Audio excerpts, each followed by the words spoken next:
سبحان ربك رب العزة عما يصفون وسلام على المرسلين والحمد لله رب العالمين.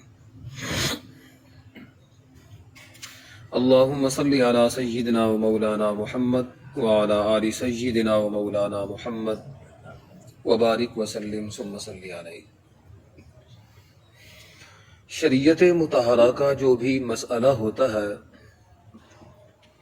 اس کی دلیل اور اس کی سند یا تو قرآن مقدس سے ہوتی ہے یا رسول اللہ صلی اللہ علیہ وسلم کے فرمان سے ہوتی ہے. اگر کوئی مسئلہ صراحتاً قرآن و سنت میں موجود نہ ہو تو پھر اس مسئلے کا قیاس قرآن مقدس کے کسی مسئلے پہ کیا جاتا ہے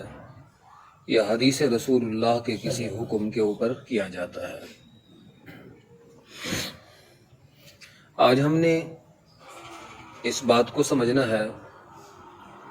اضافی پکھے بند کر دیا شروع میں. آج ہم نے گفتگو اس بات پہ کرنی ہے کہ میت کی طرف سے قربانی کرنا ایسے انسان کی طرف سے جو انسان اس دنیا سے چلا گیا ہو اس کی طرف سے قربانی کرنے کا کیا حکم ہے. تو شریعت مطہرہ کا مسئلہ یہ ہے کہ بھی کسی بھی ایسے انسان سے قربانی کی جا سکتی ہے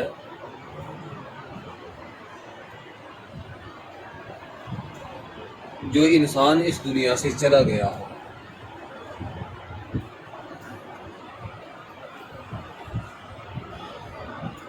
جب تک وہ دنیا میں تھا تو وہ اپنی طرف سے خود ہی قربانی کیا کرتا تھا اور دنیا سے چلے جانے کے بعد کوئی بھی انسان اس کی طرف سے اگر قربانی کرنا چاہے تو وہ کر سکتا ہے.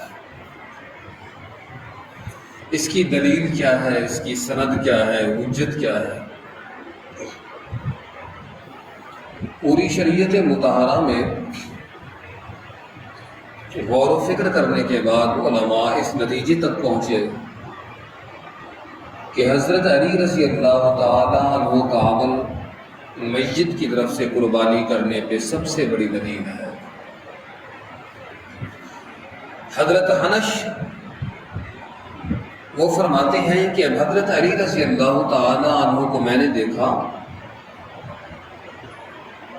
کہ وہ 2 مینڈھے اور 2 قربانی کے جانور لے آئے اور انہوں نے ذبح کیا. تو فرماتے ہیں میں نے ان سے سوال کیا کہ ما ھذا, یہ کیا ہے؟ آپ پہ تو ایک قربانی واجب ہے اور آپ نے وہ واجب ایک ہی جانور سے ادا کیا جا سکتا ہے, تو آپ نے 2 جانور ذبح کیوں کیے؟ حضرت علی رضی اللہ تعالیٰ عنہ فرماتے ہیں ان رسول اللہ صلی اللہ علیہ وسلم اوصانی, آپ صلی اللہ علیہ وسلم نے مجھے وصیت کی تھی اور فرمایا تھا کہ ان اضحی عنہ, کہ میں ہمیشہ جب تک زندہ رہوں رسول پاک صلی اللہ علیہ وسلم کی طرف سے قربانی کرتا ہے. تو ایک جانور میری طرف سے قربانی جو میرے اوپر واجب ہے اس کی طرف سے میں اپنی طرف سے ذبح کروں گا اور دوسرا جانور میں رسول اللہ صلی اللہ علیہ وسلم کی طرف سے ذبح کروں گا. تو فرماتے ہیں فانا اضحی عنہ, تو میں ہمیشہ سے رسول اللہ صلی اللہ علیہ وسلم کی طرف سے ہر سال میں قربانی کرتا ہوں. حضرت علی رضی اللہ تعالیٰ عنہ کا یہ عمل ہمارے لیے حجت ہے اور ہمارے لیے دلیل ہے. تو ہم کسی بھی میت سے, خواہ وہ نبی کی صورت میں ہو, خواہ وہ ولی کی صورت میں ہو, خواہ وہ باپ کی صورت میں ہو, بھائی کی صورت میں ہو, معلم کی صورت میں ہو, مرشد کی صورت میں ہو, استاذ کی صورت میں ہو, دوست کی صورت میں ہو, جو دنیا سے چلا گیا, اگر ہم اس سے قربانی کرنا چاہیں تو ہم اس کی طرف سے قربانی کر سکتے ہیں. تو حضرت علی رضی اللہ تعالی عنہ کا یہ عمل میت کی طرف سے قربانی کرنے پہ سب سے بڑی دلیل ہے، اور اسی وجہ سے مسئلہ اور فتویٰ اسی بات پہ ہے کہ آج بھی کوئی بھی انسان اگر رسول پاک صلی اللہ علیہ وسلم کی طرف سے قربانی کرنا چاہتا ہے تو وہ کرے گا، اسے بھی اللہ ثواب عطا فرمائیں گے اور رسول پاک کو بھی اللہ ثواب عطا فرمائیں گے۔ جب کوئی انسان کسی میت کی طرف سے قربانی کرتا ہے تو یقیناً اس کے گوشت کا حکم جو ہے وہ وہی ہوگا جو عام طور پہ ہوتا ہے۔ جو بندہ اپنی طرف سے قربانی کرتا ہے تو بنیادی طور پہ اس گوشت کا وہی مالک ہوتا ہے،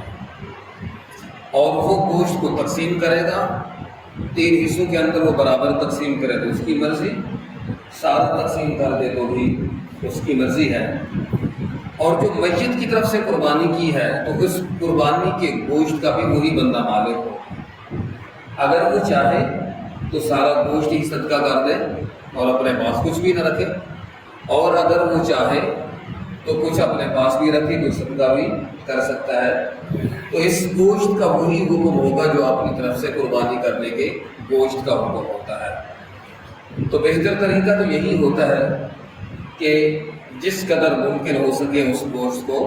خرچ کر دیا جائے اور لوگوں میں تقسیم کر دیا جائے اور لوگ اس سے فائدہ حاصل کریں۔ تو حضرت علی رضی اللہ تعالی عنہ کا یہ عمل اور یہ روایت ابو داؤد شریف کے اندر بھی موجود ہے اور ترمذی شریف کے اندر بھی یہ روایت موجود ہے۔ صاحب مشکات نے بھی اپنی کتاب کے اندر اس روایت کو نقل کیا ہے۔ تو اس لیے سب سے پہلے اپنی طرف سے قربانی ادا کرنی ہوگی جو اس پہ واجب ہے۔ یہ نہ ہو کہ وہ کہے کہ میں رسول پاک کی طرف سے قربانی کرتا ہوں یا باپ کی طرف سے قربانی کرتا ہوں اور اپنے اوپر جو واجب ہے اس کا پتہ اسے نہ ہو، تو یہ غلط بات ہے۔ کیوں؟ اس لیے باپ کی طرف سے قربانی نہیں کرے گا تو گناہ گار نہیں ہے، وہ مجرم نہیں ہے، کوئی اس سے دن قیامت کے بعد کچھ نہیں ہوگی۔ مگر جس پہ خود قربانی واجب ہے وہ صاحب نصاب ہے اور اس پہ قربانی واجب ادا نہیں کرے گا تو یہ اپنے لیے بہت بڑا نقصان کر رہا ہے اور اپنا عمل جو ہے وہ ضائع کر رہا ہے، اور دن قیامت کے اس سے یہ پوچھ گچھ ہوگی کہ جو قربانی تیرے اوپر واجب تھی تو نے ادا کیوں نہیں کی۔ تو یہ قربانی دوسروں کی طرف سے کرنا یہ بے شک کار ثواب ہوتا ہے مگر دوسرے درجے میں ہوتا ہے۔ پہلے درجے میں اپنی طرف سے جو فرض ہوتا ہے وہ ادا کرنا ہوگا، اور اپنی طرف سے فرض تبھی ادا ہوتا ہے کہ پہلے وہ ادا کر دے۔ اگر اس کے پاس گنجائش ہے، وسائل اس کے پاس زیادہ ہیں، تو پھر جس کی طرف سے بھی کرنا چاہے تو وہ کر سکتا ہے۔ تو معلوم یہ ہوتا ہے کہ حضرت علی رضی اللہ تعالی عنہ نے رسول اللہ صلی اللہ علیہ وسلم کو میت سمجھا تھا اور میت سمجھ کے ان کی طرف سے قربانی کرتے رہے، اور علماء نے بھی اسی طرح مسئلہ نکالا ہے کہ رسول اللہ صلی اللہ علیہ وسلم وہ اس دنیا سے چلے گئے ہیں، دنیا کے اعتبار سے وہ اموات میں داخل ہیں اور آخرت کے اعتبار سے وہ بہشت برین کے اعلیٰ درجات کے اندر وہ ایک اعلیٰ زندگی کے ساتھ زندہ ہیں، جو زندگی اللہ پاک نے انہیں برزخ کے اندر عطا فرمائی ہوئی ہے۔ دوسری بات، قربانی کا جو جانور ہوتا ہے نا بڑا، اس کے اندر جو آخری حد ہے وہ 7 حصے ہے، آخری حد 7 حصے ہے، اور زیادہ سے زیادہ 7 ہے اور کم سے کم 1۔ اگر کوئی انسان ایک بڑا جانور اپنی طرف سے ذبح کرنا چاہتا ہے تو بھی قربانی ہو جائے، یعنی کہ وہ گائے لے کے آیا، بھینس لے کے آیا، تو اس نے کہا کہ میں پورا جانور اپنی طرف سے قربانی کرنا چاہتا ہوں، تو یہ بھی کیا ہے؟ جائز ہے۔ تو اس قربانی کے اندر 2 بندے بھی شریک ہو سکتے ہیں، اس قربانی کے اندر 4 بندے بھی شریک ہو سکتے ہیں، اس میں 5 بھی شریک ہو سکتے ہیں، 6 بھی شریک ہو سکتے ہیں، 7 بھی شریک ہو سکتے ہیں، مگر 8 نہیں ہو سکتے۔ یعنی 8 7 سے زیادہ کی اجازت نہیں ہے، 7 سے کم اگر 2 بندے بھی شریک ہو جائیں، وہ آدھے آدھے پیسے دے دیں گے، آدھا وہ خرچہ کرے گا آدھا وہ خرچہ کرے گا، تو دونوں کی طرف سے قربانی ہو جائے گی۔ تو لہذا کم میں تو کسی قسم کی کوئی شرط نہیں ہے، 2 بندے بھی شریک ہو سکتے ہیں، 3 بھی شریک ہو سکتے ہیں۔ 7 حصے پورے کرنا ایک جانور کے اندر کوئی ضروری نہیں ہوتا۔ اگر فرض کرو کچھ جانور کے اندر 4 بندے شامل ہوتے ہیں، 4 بندے اگر وہ شامل ہوتے ہیں تو ٹھیک ہے، 4 بندے اس جانور کے پورے پیسوں کو وہ مطلب تقسیم کر لیں، ایک حصہ تو ان کا پورا آ جائے گا، باقی جو اوپر ہوگا وہ بھی قربانی میں داخل ہو کے صدقے کی صورت کے اندر وہ بھی ایک ثواب میں داخل ہوگا، مگر ایک حصہ پورا ہونا چاہیے، ایک حصے سے کم اگر 6 بندے شمار ہوں گے تو ہر ایک بندے کو ایک حصہ تو مل جائے گا، اوپر والا حصہ سب میں تقسیم ہو جائے گا، تو وہ اوپر جتنا بھی ہوگا اس میں کوئی حرج نہیں ہے، مگر ایک حصے سے کم نہیں ہونا چاہیے۔ اگر 8 حصے اگر آپ بنائیں گے ایک جانور کے اندر تو کسی انسان کو ایک حصہ پورا نہیں آ سکتا، تو اس لیے اس جانور کے اندر 2 بھی شریک ہو سکتے ہیں، 4 بھی شریک ہو سکتے ہیں، وہ 5 بھی شریک ہو سکتے ہیں۔ 7 حصے پورے کرنا، 7 بندوں کو شامل کرنا کوئی ضروری نہیں ہوتا۔ اکثر ایسا ہوتا ہے کہ لوگ 7 حصے پورے کرنے کے چکروں میں لوگوں کو چھوڑ دیتے ہیں، ابھی 7 پورے نہیں ہوتے، آپ جا کے کہیں اور سے لے لیں۔ اگر نہیں ہوتا تو وہ اگر وہ برداشت کرنا چاہتے ہیں پورے جانور کی قیمت یا اضافی قیمت برداشت کرنا چاہتے ہیں تو بے شک کر لیں، تو اس کے اندر جتنے بھی لوگ شریک ہوئے وہ سارا پیسہ اتنے لوگوں کے اندر تقسیم ہو جائے گا، مگر وہ 7 سے زیادہ نہیں ہونے چاہیے، کم ہونے چاہیے۔ اللہ پاک ہمیں توفیق عطا فرمائے۔